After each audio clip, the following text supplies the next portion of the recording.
ኤፍራታ እርግዝናዋ ተረጋገጠ። እንግዲህ ኤፍራታ ናታን ጋር ከዚህ በፊት አብረው ስላደረች ከናታን ልጅ አርግዛለች። ያፌት ደግሞ ጥንብዝ ብሎ ሰክሮ ትተሽኛ አትሄጂ የኔ ንግስት እያለ ተማጸናት። ኤፍራታ አብረው አደረች። ፄ ደግሞ ያፌትንና አቤልን ወደ እስር ቤት ለማስገባት ከዳግም ጋር ስራ ጀምራለች በድብቅ። ናታን ደግሞ ሉሊትን ማነው እጅሽን የቆራረጠሽ? ምን ሰርተሽ ነው? ምን ወንጀል ሰርተሽ ነው? ስራሽ ምንድን ነው ብሎ በጥያቄ አፋጠጣት። ሰላም ሰላም! ውድና የተከበራችሁ ቤተሰቦች እንዴት ናችሁ? ደህና ናችሁ ወይ? ከኔ ጋር ሁሉም ሰላም ነው። ለዚህ ቤት አዲስ ከሆናችሁ ሰብስክራይብ ማድረጋችሁ እንዳትረሱ፣ እንዲሁም ነባር ቤተሰቦች እንኳን ደህና መጣችሁ። እንግዲህ ሐረግ ድራማ ክፍል 94 ተለቆ ነበር። በባለፈው ክፍል እንግዲህ ኤፍራታ ከያፌት ጋር የራት ምሽት አድርገው ነበር እና ዝግጅት አድርገው እንዲሁም ሙዚቃ ከፍተው እየደነሰች ባለ ሰዓት ያፌት ጥንብዝ ብሎ ሰክሮ ወድቆ ነበር እና በተኛበት አጋጣሚ ከኪሱ ቁልፍ በማውጣት ከክፍሉ ሂዳ መረጃዎችን ለማውጣት ነበር ፍላጎቷ። ነገር ግን እሱ ግን አትሄጅብኝ እያለ ለመናት እጇን ይዞ። እሷም ደግሞ በጣም ስለደነገጠች ከኪሷ ያወጣችውን ቁልፍ ወደ ቦታው መለሰችውና አልሄድኩም እኮ እዚሁ ነው ያለሁት አለችው። እባክሽን የኔ ንግስት ተሽኛ አትሄጂ፣ እኔ ከአንቺ ጋር ጊዜ ማሳለፍ ነው የምፈልገው እያለ ለኤፍራታ እንደሚወዳትና እሷን አጥቶ መኖር እንደማይችል ፍቅሩን ገለጸላት። ኤፍራታ ደግሞ በጣም ደንግጣና ፈርታ ነበር። ነገር ግን ኤፍራታ በተደጋጋሚ እያስታወቃትና የእርግዝና ምልክቶች እያየች ስለሆነ በተፈጠረባት ነገር በጣም ግራ ገብቷታል። ምን እየተፈጠረብኝ ነው? ምን እየተካሄደብኝ ነው? ምንድነው ነገሩ? እያለች በጥያቄ ራሷን ትጠይቃለች።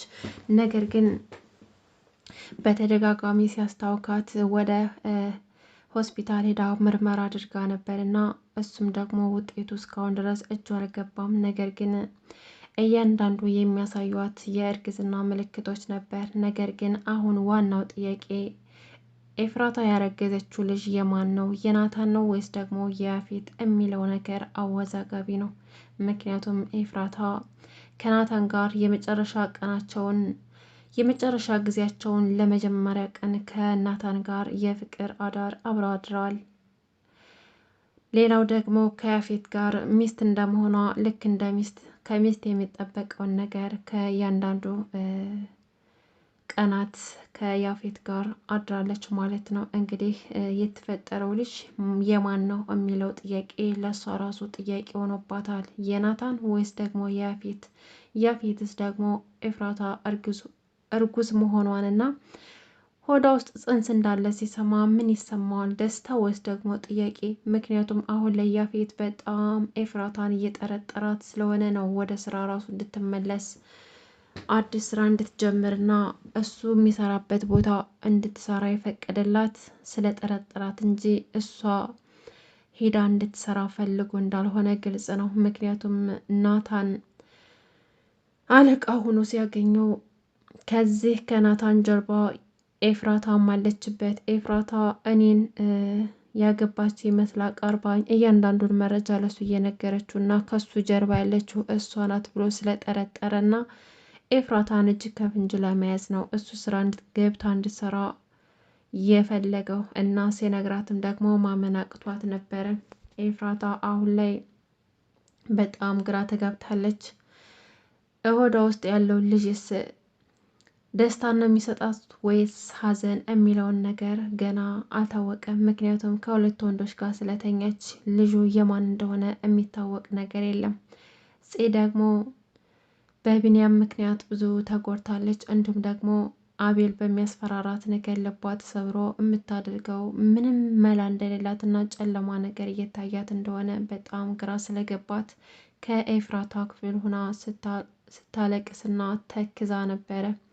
ናታን ደግሞ ተቀይሮ ሌላ ሰው ሆኗል። እቤት ቀጥ ብሎ መጥቶ ሉሊትን በጥያቄ አፋጥጣት።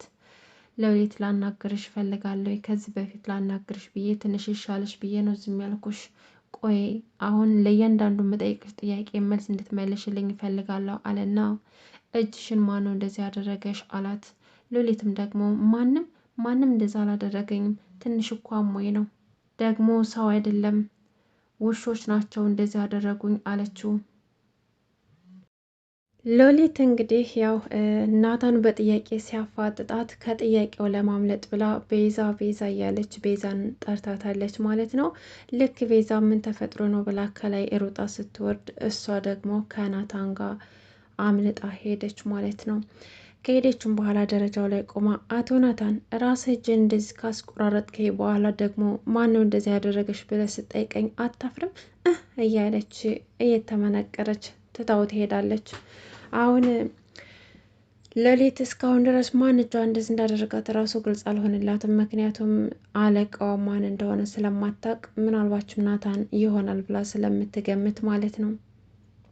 እንግዲህ ቤዛ ደግሞ ናታን እየፈለጋት መስሏት ምንድን ነው ስትል ናታን ነው የሚፈልግሽ ብላ አምልጣ ስለሄደች ሎሌት እሺ ናቱ ምንድን ነበር የፈለግከኝ ለምን ነበር ብላ ስጠይቀው ናታንም ደግሞ አረ አልፈለግኩሽም እኔ እኮ ሎሌትን በጥያቄ ሳፋጥጣት ማን ነው እንደዚህ ያደረገሽ ብዬ ስጠይቃት ከጥያቄ ለማምለጥ ብላ ነው እኮ የጠራችሽ እንጂ እኔ እንኳን አልፈለግኩሽም እንዲሁ ዝም ብዬ እየጠየኳት ነበር አለችው አላት ማለት ነው። ቤዛም ኧረ እሷ እኮ የምትናገር ሰው አይደለችም እስኪ እኔ ራሴ ቀስ ብዬ ለማጣራት እሞክራለሁኝ አለችውና እንግዲህ ቤዛ እየሆነ ያለው ነገር ግራ አጋብቷታል። ናታን ደግሞ እንግዲህ ያው የትናንትናው ናታን ሳይሆን ሌላ አዲስ ናታን ተፈጥሯል ማለት ነው። ምክንያቱም ዲያራ ጋር ብዙ ነገር እያወሩ ይገኛሉ። ዲያራ ደግሞ እንግዲህ ወንድሟን ወንጀለኛ ነው የአባቴ ገዳይ ነው ብላ ነው የምታስበው። እንግዲህ ያው የዲያራ ወንድም ወንጀለኛ ሆኖ ሳይሆን እናቱ አባቱን ስላስገደለችበት ያንን ነገር ስለሚያውቅ ውስጡ በጣም ስለቆሰለና ስለተጎዳ ከቤተሰቦቹ እየራቀ ይገኛል። አሁን እናቱን ማግኘት አይፈልግም እውነታው እስከሚወጣለት ድረስ። በዛ ምክንያት ደግሞ እህቱንም እየራቃት ስለሆነ ዲያራ ደግሞ ልክ እናቷ የምትነግራት ነው የምታምነው ማለት ነው። አሁን ወንድሟን የአባቴ ገዳይ ነው ብላ ነው የምታስበው። እውነታው ግን እንደዛ አይደለም።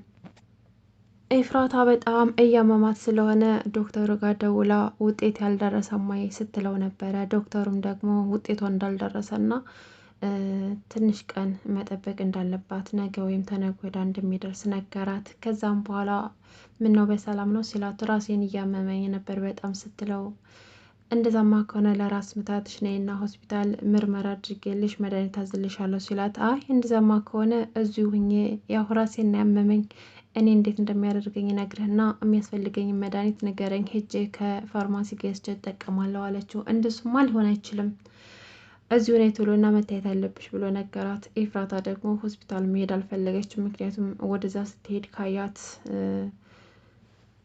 ያፌት ለምንድን ነው የሄድሽው? ምንድን ነው ህመምሽ? ምን ተባልሽ? እያለ በጥያቄ ስለሚያፋጥጣት እዛ መሄድ አልፈለገችም። እንግዲህ ያፌት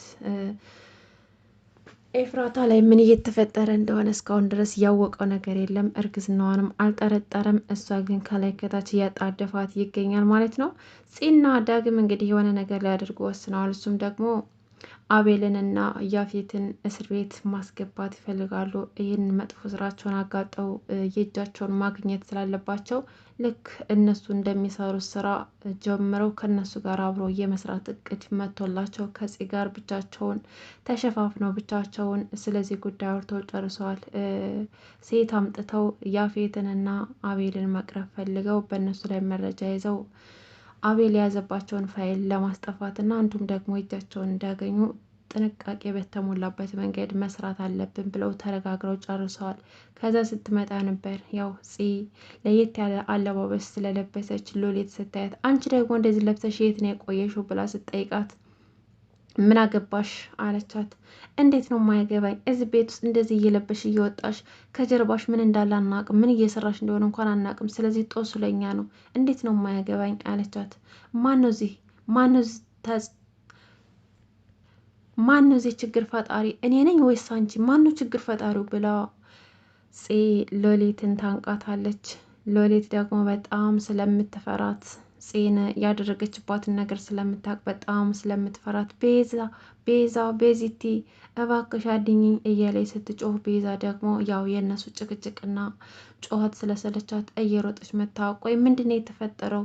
ምን ሆናችሁ ነው? ቆይ እናንተ ሰዎች እስከ መቼ ነው እንደዚህ የምትሆኑት? ብላ ቤዛ ትቆጣቸዋለች። እንዲሁም ደግሞ ጽ ደግሞ ምንም አልሆንም ብላ ትታቸው ወደ ክፍሏ ሄዳ ልብሷን ስታወላልቅ ቤዛ ትመጣና ቆይ ጽ ምን እየሰራሽ ነው? ግን ራስሽን ዞር ብለሽ አይተሽዋል? እንደዚህ ለባብሰሽ የት ነው የሄድሽው? ብላ በጥያቄ ታፋጥጣታለች። ጺም ደግሞ አሁን ልነግርሽ አልችልም የተፈጠረውን ነገር ቀስ ብዬ የሆነ ቀን ልነግርሽ እችላለሁ፣ አሁን ግን ጊዜው አይደለም ብላ ቤዛን ትነግራታለች። ቤዛ ደግሞ እኝ እስኪ ጓደኛሽ ነኝ፣ ከሆነ ጊዜ በኋላ ተቀይረሻል። እኔ ላንቺ ምን ያክል እየሆንኩ እንደሆነ አታቂም፣ ምን ያክል እየተጨነኩ እንደሆነ አታቂም። እኔ አሁን ስልችት ያለኝ ነገር ምን እንደሆነ ታውቂያለሽ? እናንተን በየቀኑ የሚቀየር ጸባያችሁን መቻል ነው። የማያልቀውን ጥያቄ እየጠየቅኩኝ መልስ አለማግኘቴ በጣም ነው የሰለቸኝ። በቃ ከአሁን በኋላ እንደፈለግሽ መሆን ትችላለሽ።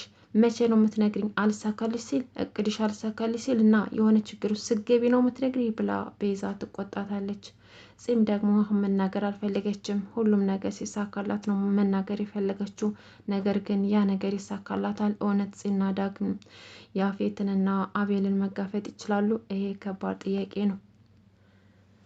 ውድና የተከበራችሁ የቻናል ቤተሰቦች እንግዲህ ለዛሬ ያስኩላችሁ ሐረግ ድራማ ቀጣይ ክፍል ይሄን ይመስል ነበር። በያላችሁበት ሰላማችሁ በዚህ ይበልኝ እያልኩኝ ለዚህ ቻናል አዲስ ከሆናችሁ ሰብስክራይብ ማድረጋችሁ እንዳትረሱ፣ እንዲሁም ነባር ቤተሰቦች ላይክ ሸር ያደርጋችሁ አብራችሁኝ ከቪዲዮ ጋር ዘና በሉ። አመሰግናለሁ።